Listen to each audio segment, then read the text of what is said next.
We welcome you into this 700 WLW. Ken Brew in for Scott Sloan one more time on this glorious Wednesday in the tri-state. Okay, bump at the pump. Driving in today, I told you yesterday, gas prices went up 16 cents at my favorite fill-em-up station. Today I drove by my favorite fill-em-up station. Gas prices now, at least there, are $2.85. There are some places here in the tri-state where they are kissing $3 a barrel.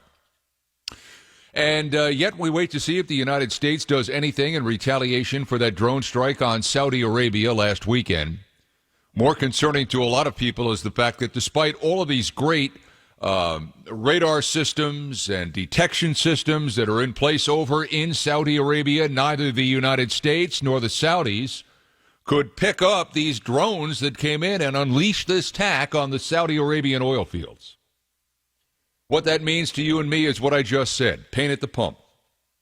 And why can't the United States, which now is exporting about 3 million barrels of oil a day, why can't the United States fill the gap and stabilize what's going on here for you and me as we try to just get by on a day-to-day basis and fill them up at the pump?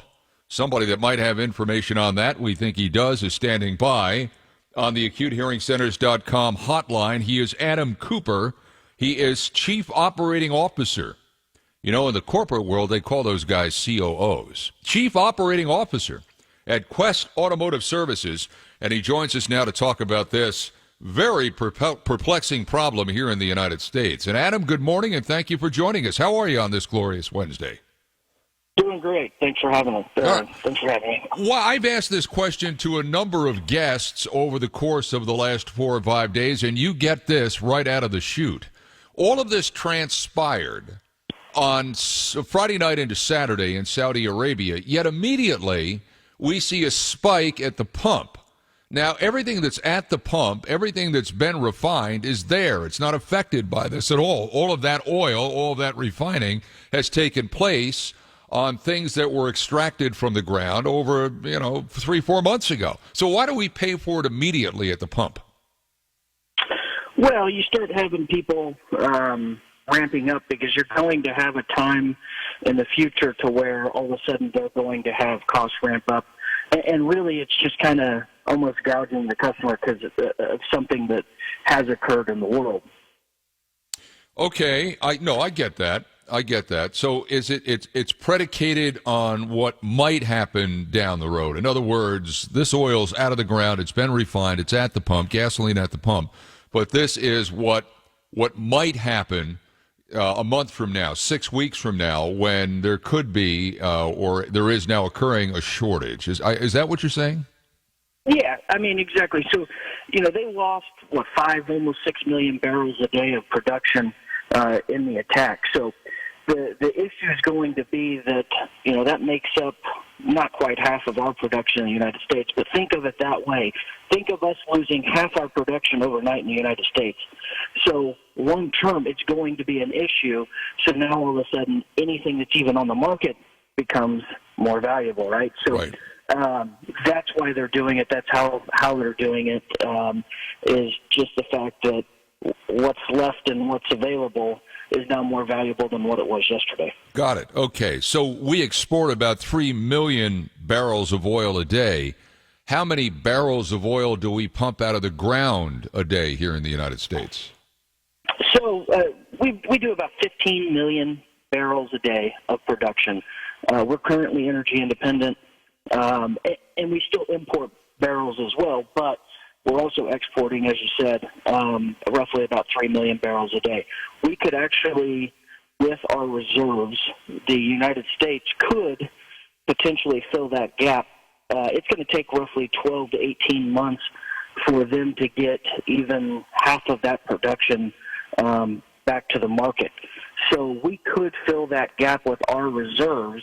The problem is that you already have a lot of the pipelines flowing close to full pipe. So you cannot bring another 6 million barrels online overnight in the United States just because we do not have the infrastructure to do it currently. Okay, so we've got about 8,000 wells, right? Something like that in the United States. The problem, as you just mentioned, is the infrastructure. We simply don't have the pipelines built to get this stuff that we're taking out of the ground, be it sour, be it sweet crude, whatever it is.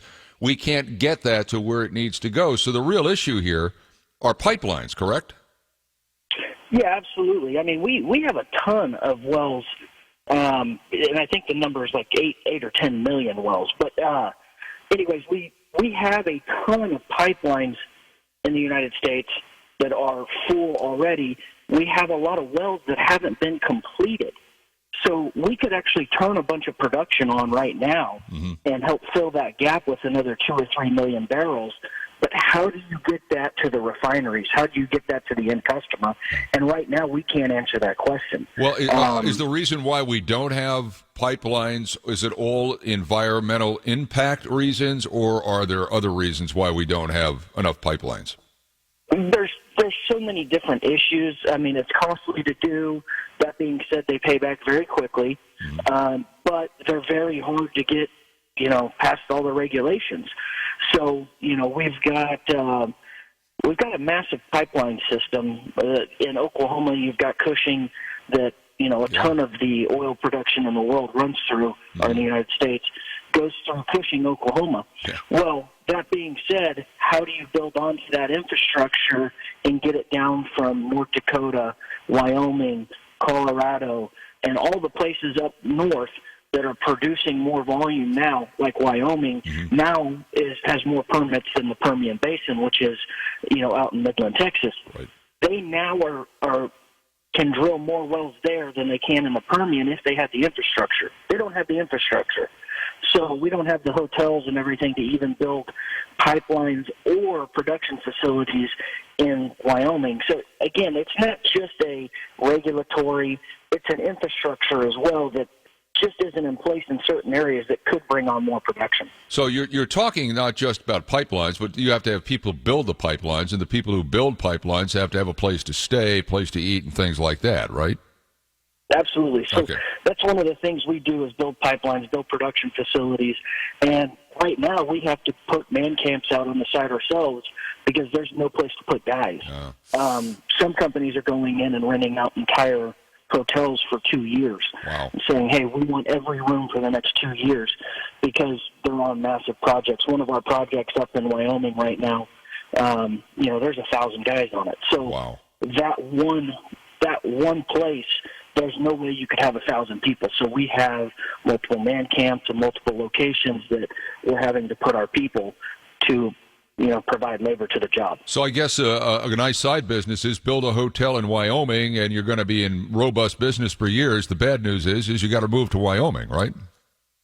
Right. Yeah, absolutely. Now, you've got a ton of people doing that too. Yeah. Now, separate from this, separate from the infrastructure problems of actually getting oil from the ground to where it needs to go to refineries, and we've already established that we have plenty of oil here in the United States in the ground. Got that. There's something also called the Strategic Petroleum Reserve. Now, I guess in layman's terms, it's this storage of oil that we have tapped into from time to time because of hurricanes, because of budget reasons, because of international unrest.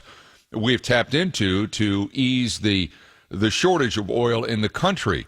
What you're saying is there's plenty of oil to be had underneath the ground. We shouldn't have to tap into this Strategic Petroleum Reserve unless we get to a point where there is this unrest again and we can't get the oil from our own turf to where it needs to go to be refined. Am I right on that? Yeah, absolutely. There's about 600 million barrels in that reserve, and we could easily get to that reserve if we needed to, but at this point in time, the United States really could close its borders and not be affected, to be honest. I mean, we make enough oil and gas Adam, you can call Donald Trump on that. Good luck closing the borders. Well, no, absolutely, right? I know what you mean. I know what you mean. Being able to export. Yeah. But, again, you could actually have, we make enough to provide all the oil and gas needed for the United States, but we can export it as well, and that's going to be the issue is for the rest of the world. You're going to see the rest of the world start to have a gap of 6 million barrels a day. Yeah.